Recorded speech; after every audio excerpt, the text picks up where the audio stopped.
Good morning students. आज trigonometry class 10th का 8.2 exercise start कर रहे हैं। इसमें आपका इवैल्यूएशन है, इवैल्यूएट करना है। एंगल्स दिए हुए हैं, डिफरेंट एंगल्स डिग्री में दिए हुए हैं। तो ये चैप्टर तभी आप पॉसिबल कर पाएंगे जब ट्रिग्नोमेट्रिक टेबल आपको तैयार रहेगा।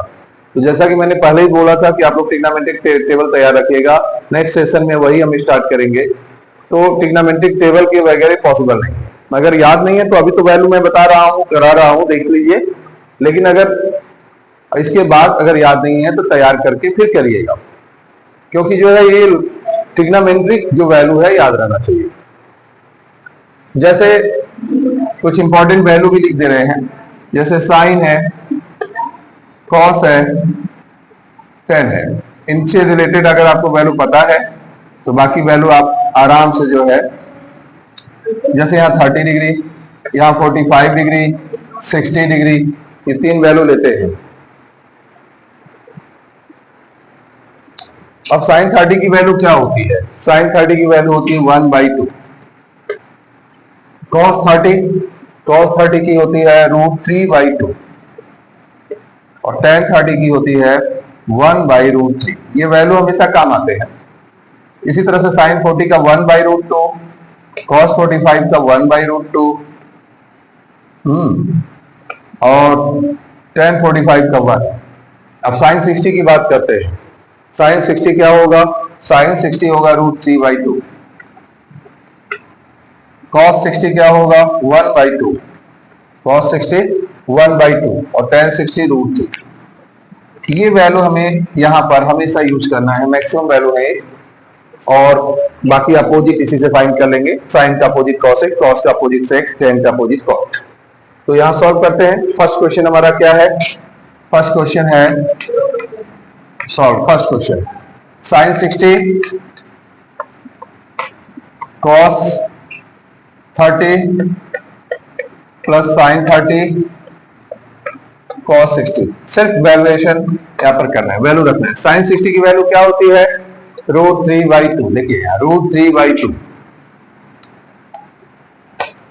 इंटू, बीच में कोई सिंबल नहीं है, इंटू कॉस 30 की वैल्यू भी क्या होगी? √3/2 प्लस साइन 30 की वैल्यू क्या है? 1/2। कॉस 30 की वैल्यू क्या है? कॉस 30 यहाँ पर कॉस 60 की 1/2। अब यहाँ पर क्या होगा? √3 में √3 का होगा 3, 2 into 2 4 plus 1 into 1 1, 2 2 4, 3/4 1/4। Denominator same है, कॉमन होगा 3 प्लस 1, ऊपर हो जाएगा 4/4 इक्वल टू 1। तो ये क्या हो गया? यहाँ पर sine 60 cos 30 plus sine 30 into cos 60, इसकी वैल्यूएशन क्या आ चुकी है? 1। अब नेक्स्ट क्वेश्चन करते हैं, क्वेश्चन नंबर 2। क्वेश्चन नंबर 2, इसको इरेज करते हैं।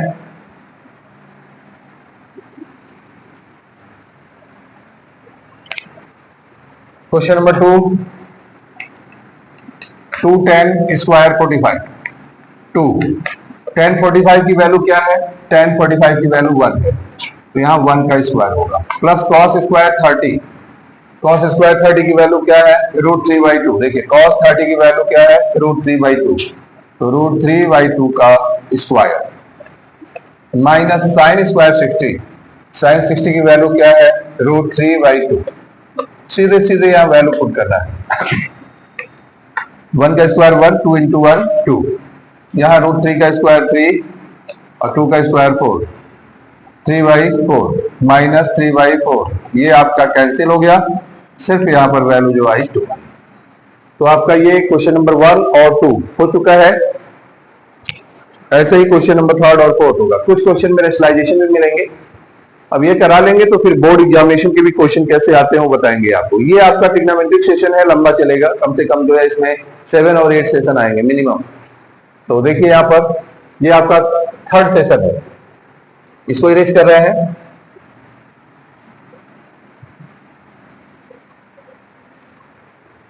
Question number 3, cos 45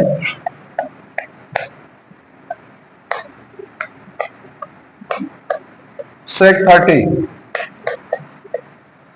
plus cosec 30 degree. Value रखेंगे। cos 45 की वैल्यू क्या होती है? 1/√2, 1/√2। और sec 30 की वैल्यू क्या होती है? sec 30 किसका अपोजिट होगा? sec cos का अपोजिट होता है। तो cos 30 की वैल्यू है √3/2, तो इसका अपोजिट रेसिप्रोकल क्या होगा? 2/√3।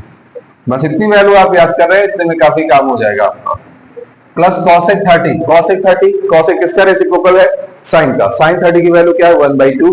तो 1/2 का रेसिप्रोकल क्या होगा? 2। 2/1 भी लिख सकते हैं, सिर्फ 2 भी लिख सकते हैं। अब यहां पर 1/√2 और नीचे सॉल्व करते हैं, इसको इम्प्रॉपर कर देते हैं। 2 + 2√3 होल बाई √3। ठीक है, तो इसको ऐसे भी लिख सकते हैं, 1/2 है, √2 है। अगर हम इंटू कर दें तो ये जो फ्रैक्शन है, ये फ्रैक्शन क्या होगा? रेसिप्रोकल होगा। √3/2 + 2√3। तो ऊपर तो √3 हो गया, नीचे मल्टीप्लाई करेंगे 2√2 और इसमें मल्टीप्लाई करेंगे 2√6। आ गया। लेकिन ये आंसर नहीं है, क्योंकि जब भी नीचे का पार्ट डिनोमिनेटर इरेशनल हो उसे रेशनलाइज करते हैं। रूट में है, रेशनलाइज करेंगे। कैसे करेंगे? √3 2 + √2 2 + √6 मल्टीप्लाई करेंगे। कंजुगेट टर्म लेते हैं, यहाँ माइनस है, सेम यही लेंगे 2√2 माइनस 2√6। ठीक है, अगर इसको चाहेंगे तो हम लोग इजी भी कर सकते हैं, इसको चाहेंगे तो इजी भी कर सकते हैं, छोटा भी कर सकते हैं। 2 अगर हम लोग कॉमन कर लें और छोटा कर सकते हैं। अगर 2 इसमें से कॉमन कर लेते हैं तो इन ब्रैकेट क्या होगा? √2 + √6। अब यही मल्टीप्लाई करिए, √2 माइनस √6, √2 माइनस √6। तो ये हो गया √3 ब्रैकेट में √2 माइनस √6। यहां पर 2 है और यहां पर आइडेंटिटी हो गया a + b, a - b। तो √2 का स्क्वायर क्या होगा? a² और √6 का स्क्वायर यहाँ पर क्या होगा? √6 का स्क्वायर b²। तो अब यहाँ पर क्वेश्चन ये हम लोग ओपन करेंगे, √3 ब्रैकेट में √2 माइनस √6 और नीचे √2 का स्क्वायर क्या होगा? 2 और यहाँ √6 का स्क्वायर क्या होगा? 6। ठीक है, अब यहाँ पर ब्रैकेट क्या है? मल्टीप्लाई है, ओपन कर दो। √6 √18 होगा। √18 को हम चाहें तो बाहर निकाल सकते हैं, √18 है तो उसमें से 3 बाहर आ जाएगा, 3 3 जा √2, 3√2। ठीक है, 3√2 और नीचे यहाँ पर हो जाएगा 2 माइनस ये -4 × 2 -8। अब इस माइनस को ऊपर लेते जाइए तो क्या हो जाएगा? इस माइनस को ऊपर लेते जाएंगे, इस माइनस को ऊपर ले जाएंगे तो यहाँ पर जो है निगेटिव और ये पॉजिटिव हो जाएगा। तो 3√2 और यहाँ -√6/8 ऐसे लिख सकते हैं। तो ये हमारा क्वेश्चन हो गया, क्वेश्चन नंबर 3। अब फोर्थ करेंगे। तो इस तरह से कोई भी वैल्यू आए, जब तक अगर हम लोग वैल्यू उसमें रखेंगे आराम से फाइंड कर सकते हैं। तो अब फोर्थ बता रहे हैं और इसके बाद इसी पे बोर्ड एग्जामिनेशन में कुछ क्वेश्चंस आते हैं जो प्रूवन टाइप में हैं, तो वो भी अभी आपको बताएंगे कैसे आते हैं, किस तरह के आते हैं।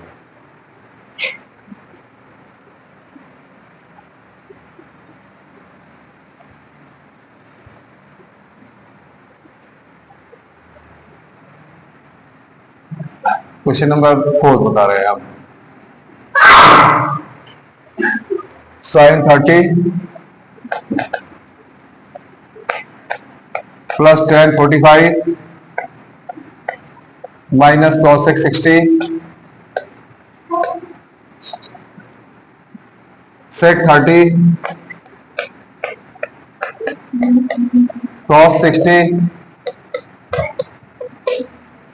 Plus cot 45। देखिए वैल्यू रखेंगे। sin 30 की वैल्यू क्या होती है? 1/2, tan 45 की 1, cosec 60 किसका रेसिप्रोकल है? sin 60 का। साइन 60 की वैल्यू होती है √3/2, तो इसका रेसिप्रोकल हो जाएगा 2/√3। तो अब पहले हम इनको इम्प्रॉपर कर लेते हैं। एलसीएम क्या होगा, 2√3 हो जाएगा, तो यहाँ पर हो जाएगा 1 2√3, यहाँ √3 का मल्टीप्लाई हो जाएगा √3, यहाँ पर हो जाएगा 2√3 और यहाँ पर हो जाएगा 2 का मल्टीप्लाई हो जाएगा 4। ये एलसीएम हो गया 2√3। अब इसमें कुछ कंबाइन हो जाएंगे तो ये क्या हो जाएगा, 3 और 2 और 1, 3 और -4, नीचे नीचे क्या है 2√3 आ गया।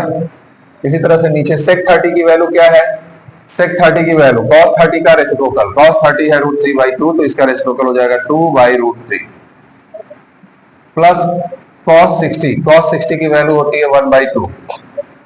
फिर इसके बाद है cot 45 1, तो इनका क्या हो जाएगा, इनका देखते हैं, ये 2√3 आ जाएगा एलसीएम, तो 2 का मल्टीप्लाई इसमें होगा 4, यहाँ पर √3 का होगा √3 और यहाँ 2√3, तो 2√3 और √3 3√3 हो गया, प्लस 4 है, तो इसको हम लोग ऐसे लिख सकते हैं 3√3 प्लस 4 अपान 2√3। तो ये देखिए इतना आया, 2√3 से 2√3 कैंसिल। अब हमारा जो टर्म आया है वो क्या है, 3 प्लस √3 माइनस 4, और नीचे क्या है 3√3 प्लस 4। इसको रेशनलाइज करेंगे, क्या करेंगे, रेशनलाइज, क्योंकि हमारा इरेशनल नंबर है, तो 3√3 माइनस 4, 3√3 माइनस 4, ये मल्टीप्लाई करेंगे। आफ्टर मल्टीप्लीकेशन वी गेट, देखिए यहाँ पर आइडेंटिटी है a minus B, a minus B, और यहाँ पर है a प्लस बी, और यहाँ पर a plus B, a plus B, a minus B, तो यहाँ a माइनस बी का होल स्क्वायर हो गया, 3√3 माइनस 4 का होल स्क्वायर। यहाँ कौन सी आइडेंटिटी लग गई, a minus B, a minus B का होल स्क्वायर, और यहाँ आइडेंटिटी क्या है, a plus B, a minus B, मतलब a square minus B square, यहाँ ये फल होगा।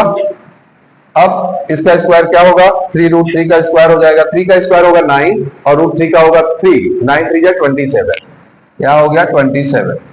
फिर 4 का स्क्वायर क्या होगा 16, फिर -2ab, 2 इंटू 3√3 इंटू 4, 4 2 जा 8, 8 3 जा 24, 24√3 माइनस 24√3, ये हो गया।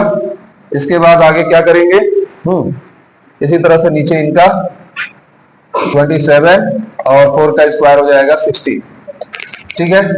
अब देखते हैं इसमें 27 और 16 कितना हो जाएगा, 43 माइनस 24√3, और नीचे क्या आ गया 27 माइनस 16 11, क्या आ गया 11। तो ये अब और स्लाइड नहीं होगा, नीचे का डिनोमिनेटर क्लियर हो गया है और ऊपर भी कोई नंबर ऐसा नहीं कि कॉमन करके कट कर सके, तो ये क्वेश्चंस क्लियर हो चुका है। इसी तरह से जो है कुछ बोर्ड्स के भी क्वेश्चंस रहेंगे। तो आपका ये ट्रिग्नोमेट्रिक आइडेंटिटी 8.2 का है, इसमें कुछ क्वेश्चंस ऐसे भी आते हैं बोर्ड से रिलेटेड, अभी मैं आपको बता रहा हूं।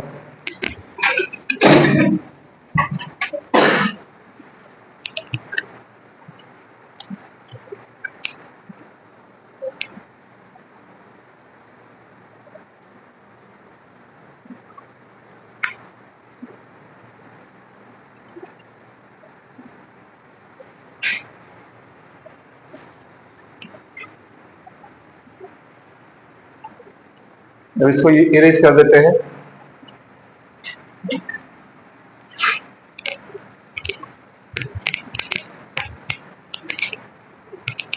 जैसे एक क्वेश्चन नोट कर रहे हैं, आपका बोर्ड से रिलेटेड है, क्वेश्चन है cos 30 sin 60,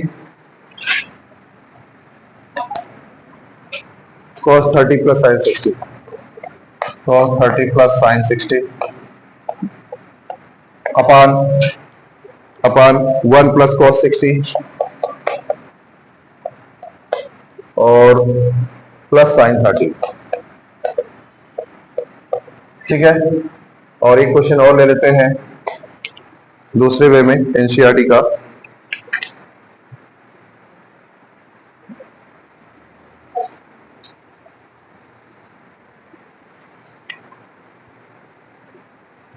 tan a plus b, tan a plus b is equal to √3 and tan a minus b, tan a minus b is equal to 1 upon √3, 1 upon √3. So find the value of a and b, आपको बताना है। आज इतना करा के फिर इसके बाद बाकी जो है नेक्स्ट सेशन देखेंगे। आज देख लीजिए इसको क्वेश्चन कैसे करेंगे। cos 30 की वैल्यू क्या होती है? cos 30 की √3/2 है। sin 60 की क्या है? sin 60 की √3 है, √3/2 है। और नीचे है 1, cos 60 की वैल्यू क्या है? 1/2। sin 30 की वैल्यू क्या है? 1/2। तो अब √3/2, √3/2, ठीक है, ये सॉल्व करेंगे। 2√3/2, 2 तो कॉमन हो जाएगा, इसको मत ऐड कर दीजिएगा, डिनोमिनेटर कॉमन होगा।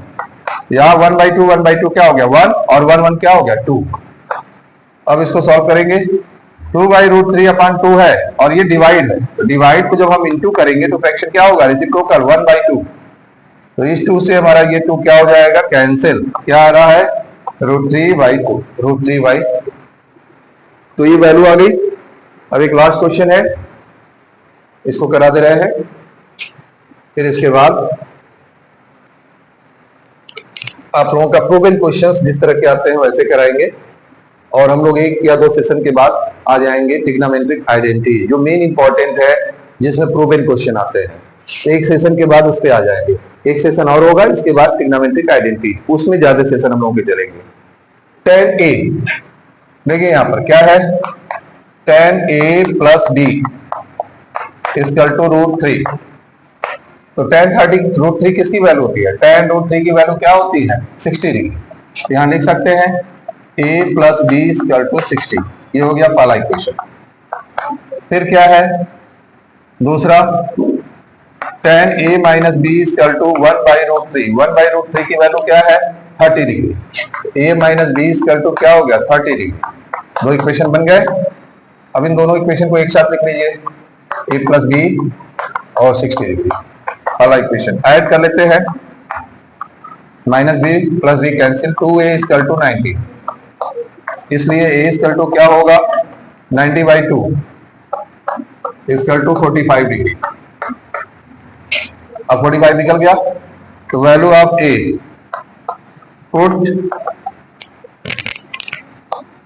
पुट इन इक्वेशन 1, तो क्या हो जाएगा?